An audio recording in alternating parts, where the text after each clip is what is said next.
안녕하세요. 백두산 금융연구소의 백두산입니다. 12월 7일 목요일 오후 6시 47분입니다. 오늘 아침에 공지 말씀드린 것처럼 녹화가 좀 늦었습니다. 앞으로도 종종 좀 늦을 일이 있긴 있는데요. 늦으면은 늦는다고 미리 공지 말씀 꼭 드리도록 하겠습니다. 양해 좀 부탁드리겠습니다. 오늘 있었던 일들 살펴볼 건데 특별히 말씀드릴 만한 이야기는 없습니다. 평상시와 똑같습니다. 기존 추세는 똑같습니다. 주식이 올라가고 있고요. 달러가 떨어지고 있고 금리가 떨어지고 있는 기존 추세는 아직까지 유지입니다. 그러나 이제 최근 몇 거래일 동안 추세의 변화 조짐이 조금 더 구체적으로 등장한 건 맞죠. 그건 인정입니다. 그러나 아직 기존 추세는 바뀌지 않았습니다.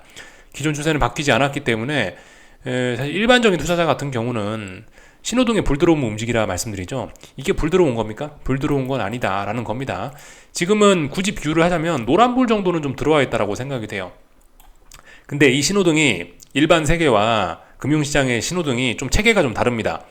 우리 일반 사회에서는 신호등이 있으면 노란불이 들어오면 반드시 색깔이 바뀌죠. 빨간불이었다 노란불 되면서 초록불 되고, 초록불이었다 노란불 되면서 빨간불 되고, 노란불은 방향의 전환을 의미하는데 금융시장에서 노란불은 빨간불이었다가 노란불이었다 다시 빨간불이 될 수도 있고요. 초록불이었다가 노란불이었다 다시 초록불이 될 수도 있고요. 이럴 수도 있습니다. 이게 현실 사회의 신호등이 아니다 보니까 그럴 수도 있어요. 그래서 지금은 노란불이에요. 어디로든 갈 수 있다라는 생각을 좀 하셔야 되겠고, 그렇기 때문에 지나친 기대감, 우려 이런 거 다 필요가 없습니다. 다만 다만 지금 김칫국 마실 수 있습니다. 근데 그런 거는 좀 인정이 좀 되긴 돼요. 왜냐하면 조짐들은 좀씩 더 구체적으로 보이고 있으니까, 그죠? 그렇지만 신호등에 불 들어온 건 아니다. 저는 이제 오래전부터 어떤 남들보다 조금 더 욕심이 많기 때문에 좀 더 나은 기회를 포착하기 위해서 좀 미리 움직이고 있어서 하여튼 좀 많이 좀 피곤하긴 한데, 안 그러셔도 돼요. 일반적인 투자자라면 지금 노란불 이런 구간인데, 지금까지 쭉 노란불 구간이거나 좀 이랬는데 안 움직여도 된다라는 겁니다. 의미 있는 신호가 딱 불이 들어오는 데가 있어요. 그때 움직여도 전혀 늦지 않기 때문에 하여튼 전혀 걱정하실 필요가 없다라는 겁니다. 사실 지금 이쯤에서 우리가 이제 경계를 해야 되는 가장 중요한 심리가 일종의 그런 거예요. FOMO, FOMO라고 그러죠. Fear of Missing Opportunities라고 해가지고 기회를 잃을까봐, 내가 이번에 이걸 진입을 못해서 돈 벌 기회를 날리면 어떡하지라는 이런 걸 사실 지금 가장 주의해야 될 때라고 생각을 합니다.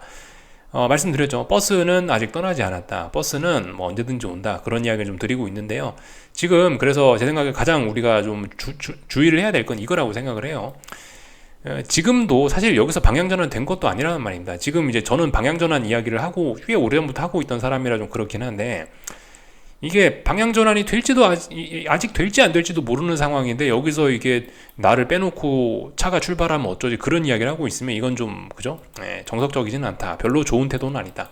이게 또 조바심을 낳기가 쉬운데, 조바심이 생겨버리면 또 보이던 것도 안 보이고 그렇습니다. 그래서 그래, 네가 나한테 시세를 주면은 그럼 내가 먹고, 내가 못 잡으면 그럼 하늘이 나한테 이 시세를 안 주나 보다, 그렇게 생각하고 그냥 말아야지. 이거 포모 이런 걸 갖고 있으면 굉장히 위험합니다. 이게 사실 지난번 증시 버블을 이끈 주요 어떤 심리이기도 했는데, 하여튼 이거 요즘 세상에 좀 굉장히 많이 퍼져 있습니다. 굉장히 그만큼 투자자들이 좀 공격적이라는 이야기고, 근데 포모가 중요한 게 아니죠. 중요한 거는 이 미싱 오퍼튜니티스, 이거 그러니까 기회를 잃을까봐 두려워해야 되는 게 아니고, 일단 살아남느냐 죽느냐, 일단 생존이 일단 더 이보다 우선이라는 걸 우리가 좀 먼저 기억을 하는 게 좋을 것 같습니다. 살아남아야 이 오퍼튜니티스도 잡는 거란 말입니다. 살아남아야 기회를 잡는데, 사실 요즘 투자자들은 굉장히 이 기회 자체에만 너무 좀 포커스를 잡는 게 아닌가 싶어요.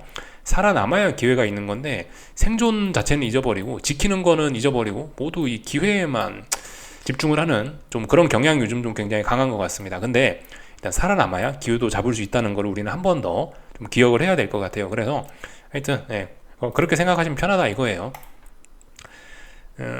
야구에서 비교하면 딱 맞긴 한데요. 투수가 열심히 공을 던져주지 않습니까? 근데 모든 공을 내가 칠 수는 없어요. 근데 다행히 이 바닥에서는 이 공을 던지는 횟수가 무한입니다. 무제한으로 공을 던져주거든요, 시장이. 3아웃 이런 거 없습니다. 3번, 이렇게 딱 구체적으로 3번, 4번 이렇게 정해진 게 아니라서 여기는 시장이 무한으로 공을 던져주거든요. 그 중에 하나, 내가 원하는 공 하나만 잘 쳐내면은 아무 문제가 없습니다. 그렇기 때문에 시장이 내가 원하는 공을 던져줄 때까지 내가 잘 돈만 지키고 있으면은 분명히 기회는 온다. 이런 마음가짐이 좀 필요하겠습니다. 주는 거나 내 마음에 내 입맛에 쏙 드는 거나 좀 잘 먹으면 된다, 이런 이야기를 좀 드리고 싶어요. 그래서 조금 좀 여유를 가지자, 너무 조바심 가지지 말자. 아직까지도 물론 전환될 것 같죠. 그렇죠? 전환될 것 같고 기대감이 높아지는 건 인정을 하겠는데 너무 조바심은 내지 말자, 이런 이야기를 좀 강조 말씀드리고 싶었어요. 그래서 일단 뭐 다 이야기를 좀 드렸고요. 오늘 특별한 일은 없었습니다. 특별한 일은 없었는데 그 뭐 굳이 한 가지 언급할 게 있다면은 이런 걸 좀 언급을 하고 싶네요. 오늘 전반적으로 보면 아시아 장중부터 해서 또 지금까지 그렇고 전반적으로 좀 달러가 약세를 보이고 있는 상황입니다. 달러가 약세를 보이고 있는데, 그러니까 어떻게 되냐, 당연히 엔화 강세가 나타나겠죠. 달러가 강세를 보이니까, 달러가 약세를 보이니까, 달러 인덱스가 떨어지고 있는 건 달러 약세니까, 달러 약세를 보이고 있으니까 엔화가 강세가 되고 위안화가 강세를 보이는 게 자연스러운 현상이에요. 근데 이런 현상까지는 자연스러운데, 재밌는 건 근데 이제 원화는 유달리 약했다라는 겁니다. 원화는 보시다시피 이렇게 튀어오른 이런 모습을 확인을 할 수가 있죠. 원화만 강했어요. 달러 대비해서 원화만 약했습니다. 표현이 그죠? 원화 약세. 원화만 약했어요. 달러가 약했는데도 불구하고 원화는 더욱 약했습니다. 이 다른 주요국 통화 대비해서도 이 굉장히 원화가 약했습니다.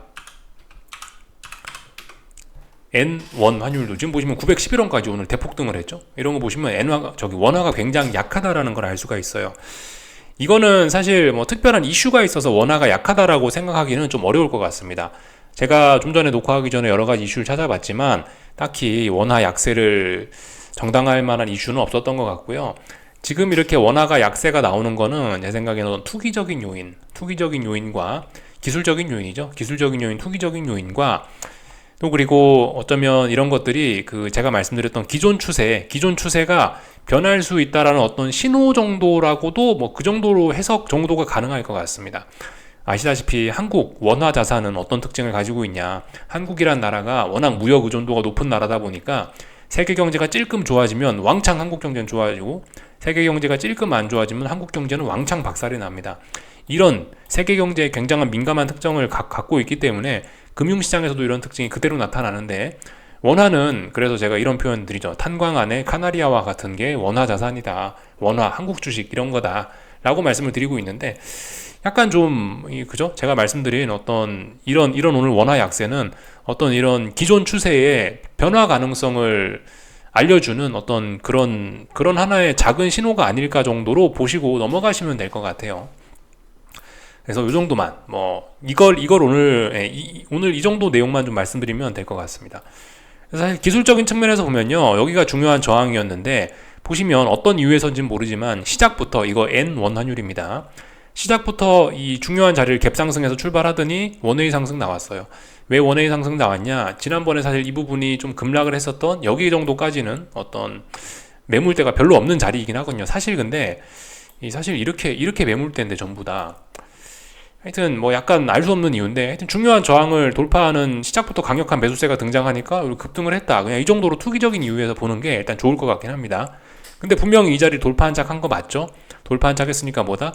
야, 이거 심상치 않구나. 지난번 이건 언더슈팅이었네. 라는 걸 이제 우리가 확정을 좀 지을 수 있게 됐고, 다만 이 상승도 좀 너무나 강력한 편이 있습니다. 너무나 강력합니다. 그래서 검증을 좀 해볼 필요가 있을 것 같아요. 이 자리 지금까지 저항 소화 잘 하긴 했는데 몇 개월 동안 버벅거리던 자리인데 여기를 한 번에 넘어간다? 좀 우리 의심을 해볼 필요는 있을 것 같습니다. 이거 오버슈팅의 가능성도 좀 있으니 검증이 좀 필요할 것 같다는 생각이 들어요.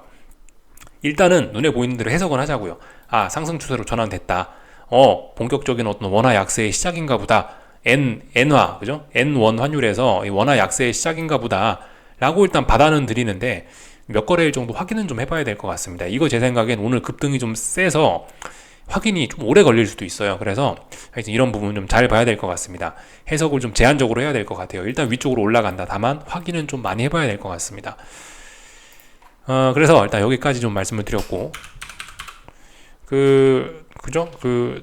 예, 다른 거는 뭐 특별히 없는 것 같아요. 오늘 원달러 환율 올랐는데 조금 많이 오르긴 했는데 이것도 그냥 기술적인 요인에서 특별히 설명이, 기술적인 요인에서 그냥 설명이 되는 것 같아요. 요렇게 어떤 중요한 저항 자리에 걸려갖고 버벅버벅 거리다가 중요한 어떤 저항 자리 돌파한 차가는 시작부터 강력한 매수세 등장하니까 위쪽엔 저항이 별로 없거든요. 이 구간에는 급등했다. 근데 이제 다시 보시다시피 위쪽에 중요한 저항, 여기 전 고점이죠. 직전 고점이 있으니까 여기서는 일단 상승이 좀 둔화되면서 윗골이 살짝 달렸다. 특별히 오늘 뭐 이런 거 이상한 점은 없습니다. 그냥 투기적인 요인, 기술적인 요인으로 그냥 설명하고 넘어가는 게 좋을 것 같다. 다만 이렇게 저기 달러 약세에도 불구하고, 달러 약세, 주요국 통화 대비해서 달러 약세에도 불구하고 원화만 유달리 약세를 보인 거는, 야, 이거는 기존 추세 전환 가능성을 보여주는 조짐 아니냐, 이 정도로 까지만 생각하시는 게 그냥 딱 좋을 것 같다라는 겁니다. 그래서 말씀을 드려봤습니다. 오늘 이제 뭐 다른 것들도 좀 살펴볼게요. 다른 것들, 예를 들면 뭐 중국 증시 특별한 일 없었습니다. 이거 잘 빠지고 있는 겁니다. 아직까지 하락이 둔화가 된 거예요. 이 의미 있는 지지력이라고 이야기하기는 좀 어렵고요. 확실히 근데 이쪽 부근이 전저점이기 때문에 중요한 전저점이기 때문에 하락에도 조금 둔화가 좀, 그죠? 하락이 좀 둔화가 되고 있긴 하죠. 근데 여전히 아래쪽으로 빠지고 있고 의미 있는 매수세는 없습니다. 이렇게 볼 수가 있을 거고요. 일본 증시는 오늘 보시면 많이 떨어졌더라고요. 전일 하락을 다 되돌렸으니까, 이 굉장히 강력한 매도세 또 등장한 건 맞습니다. 이제 일본 증시는 보시다시피 중요한 자리를 두 번에 걸쳐 붕괴시켰기 때문에 좀 믿음이 갑니다. 아, 이제는 이 정도면 하락으로 전환됐다라고 믿음이 갑니다. 이제 반등시 매도 전략 계속해서 할 수 있는 조건이 갖춰지긴 했어요. 그래서 아래쪽으로 보면 된다. 그런데 지난번에 보시면 한번 여기서 급락을 했었기 때문에 여기서 다음번에는 이제 이 자리가 지지력이 되겠죠. 그래서 이제는 하락이 좀 둔화될 수 있다. 왜냐하면 지난번에 여기 한번 직전 저점 만들었으니까 조금 하락 속도가 느려질 수는 있겠구나 생각은 할 수 있습니다. 그 정도로 딱 보고 넘어가시면 될 것 같아요. 사실 이제 중요한 자리에 붕괴됐으니까 얘는 일단 어떤 하락 전환이 됐다라고 보면 되는데, 아직도 미국 증시나 아니면 유럽 증시나 뭐 금리나 이런 다른 전반적인 분위기는 아직까지 기존 추세 유지기 때문에 사실 일본 증시만 지금 처음으로 이렇게 붕괴된 거거든요. 그래서 이걸 보고 뭐 세계적으로 어떤 기존 추세가 완전히 뭐 이제 뭐 뒤집어졌다 그렇게 이야기하기는 어려울 것 같아요. 그래서 노란불 판정 한 겁니다. 노란불 판정. 그 와중에 좀 약한 친구들은 이렇게 해도 되는 거고, 강한 친구들은 아직도 이 위에 있는 거고, 그죠? 그렇게 온도 차이가 좀 있다 생각하시면 좋을 것 같아요. 유럽 증시입니다. 유럽 증시 어제까지 워낙 급등을 했기 때문에 상승이 둔화되는 게 자연스럽다라고 보여집니다. 그래서 상승이 둔화되고 있는데 의미 있는 음봉이 나오기 전까지는 하락의 신호가 없다라고 볼 수가 있겠습니다. 계속해서 올라간다. 이렇게 봐줄 수가 있겠습니다. 그래서 하여튼 이것도, 그죠? 사실 지나치게 급등하는 이런 거, 어떤 기존 추세의 전환 가능성을 보여주는, 오히려 그런 너무 강하게 오르는 것이 기존 추세의 전환 가능성을 보여주는 그런 신호로도 일단 좀 볼 수가 있을 것 같긴 합니다. 굉장히 좀 위태위태해 보인다는 생각이 있긴 있어요. 잘못 눌렀네. 언제든 이 독일 증시 같은 경우는 지금 변동성 너무 크기 때문에, 이거 어젯밤에 미국 증시가 제가 자고 일어나니까 손바닥 뒤집듯이 분위기가 뒤집어져 있는 것처럼 얘도 이제 그런 거 등장할 수 있거든요. 그래서 좀 주의해서 볼 필요가 있을 것 같습니다. 그래서 뭐 중요한 자리에 다들 와 있다 이렇게 말씀을 좀 드릴 수 있겠는데요. 근데 아무튼 너무 김치국 마시지 말라는 이야기를 좀 드리고 싶은 게, 우리 앞으로 남아있는 이벤트들도 좀 한 번쯤은 좀 고려를 해보자고요. 오늘 밤 특별한 이벤트는 없죠. 물론 고용지표가 하나 발표되긴 합니다. 근데 일단 작은 영향을 미칠 것 같고, 중요한 건 내일 밤 미국 고용지표 중요한 거 발표되죠. 논판 페이롤스하고 실업률 발표됩니다. 굉장히 중요한 거 다 아시죠? 내일 밤 중요한 거 있다. 그리고 다음 주가 뭐냐면 미국 선물 옵션 동시만기 주입니다. 내만여에 어쩌고 저쩌고 하는 그거 아시죠? 그게 다음 주라고요. 미국. 지금 금융시장 변동성 장난 아니잖아요. 주식시장도 막 대폭등을 하고 금리도 막 대폭락을 하고 막 난리가 나는 그런 시점인데, 만기라는, 더군다나 내만여의 이벤트, 뭐 그런 이벤트가 낀 다음 주라면은 이거 시장의 움직임이 어떻게 될지 차마 이게 예측이 안 됩니다. 물론 지금까지도 예측이 안 됐지만 다음 주 더더욱 홍돈으로 빠져들어갈 수도 있는 거거든요. 그래서 제 생각에는 어쨌든 뭐 지금까지는 분위기가 좀 안 좋긴 한데 여러 가지 이벤트들이 워낙 많아서 이거 진짜 어떻게 될지 몰라요. 이렇게 돼 있지만 대폭등으로 전환이 될 수도 있는 거고, 아니면 진짜 뭐 깜짝 폭락으로 뭐 그렇게 될 수도 있는 거고, 그렇기 때문에 제 생각엔 그래요. 앞으로 시장이 여기서 들썩들썩 할 만한 이슈도 굉장히 많고 뭐 그런 상황이기 때문에 아무튼 그 포모 그런 걸 좀 버리셔야 된다. 아, 내가 이번에 기회가 온데 이 기회를 놓치면 어떡하지? 이런 공포를 좀 내려놓으실 필요가 있는 것 같습니다. 지금 사실 뭐 이런 것들을 너무 다 기회로만 보셔서 그런데 사실 한편으로 보면 이거 다 위기거든요. 내일 고용지표 이거 어떻게 될지 어떻게 합니까? 이거 어쩌면은 사실 위험을 관리해야 되는 그런 그 사실 저는 이런 데서 이제 기회를 자꾸 노리는 사람입니다만은 사실 이게 일반적인 투자자의 관점에서는 저렇게 변동성이 커지는 날은 위험 관리라는 게 좀 더 우선이 사실 그게 맞긴 맞거든요. 정석적인 입장에서 보면 변동성이 확대될 게 뻔히 보이잖아요. 위로 급등할지 아래로 폭락할지 어떻게 알아요, 내일. 그러니까 사실 이런 자리에서는 이 자꾸 기회를 노리려는 게 아니고 사실 좀 살아남는 거에 열중하는 게 조금 더 정석적인 관점이긴 합니다. 그게 보편적인 관점이긴 해요. 저와 여러분들이 너무 좀 공격적으로 기회만 좀 노리는 사람들이라 좀 이제 뭐 그렇게 좀 이상하게 느껴질 수도 있긴 하지만 사실 어떤 정석적인 측면에서 보면 그렇다라는 겁니다. 사실 위험을 관리하는 게 만기 앞두고 중요한 이벤트 앞두고 야 돈을 그죠 돈 버는 것보다 사실 지키는 게 더 중요한 그런 때이긴 해요. 물론 우리는 오늘 밤도 내일 밤도 다음 주도 계속해서 뭐 이럼에도 불구하고 기회를 노리려고 하긴 하겠지만 사실 정석은 그거다. 위험 관리하는 게 조금 더 정석적인 이야기이긴 합니다. 어쨌든 기본은 알고 있고 기본은 기본이고 아무튼 뭐 우리는 또 우리 취향대로 또 하는 거니까 정답은 없는 거니까 확률 게임이다 보니까 하여튼 조금 좀 욕심을 내려놓자 이런 이야기를 좀 드리고 싶었습니다. 그래서 다 이야기를 좀 드린 것 같고요. 그죠? 오늘 한국 증시 이야기 뭐 조금 하겠습니다. 뭐 유럽 증시, 뭐 나머지들은 대부분 다 수박 겉핥기 다 했고, 한국 증시 오늘 저기 급락 폭락도 할 수 있었는데 아침에 말씀드렸던 것처럼 중요한 자리를 아침에 톡톡톡 회복을 했었죠. 그리고 그 시가 잠깐 붕괴시키는 위기가 있긴 있었는데 시가 잠깐 붕괴시키고 나서 금방 회복하고 나서 다시는 시가까지 안 내려왔죠. 그죠? 원웨이 하락 조건도 일부 갖춰졌었으나 여러 가지 조건들이 좀 안 맞아지면서 잘 버텼던 것 같습니다. 근데 이런 모습 이거 의미 있는 매수세라 할 수는 없고 차분하게 저항이 잘 누적되고 있는 겁니다. 그러나 얘도 아직까지 그래봐야 노란불 중요한 저항에 딱 걸쳐 있어요. 이거 완전히 깼다라고 할 수 있습니까? 조금 좀 그렇죠. 세계 증시 분위기에 따라서 얼마든지 또 올라올 수 있고 얼마든지 또 떨어질 수 있고 그런 겁니다.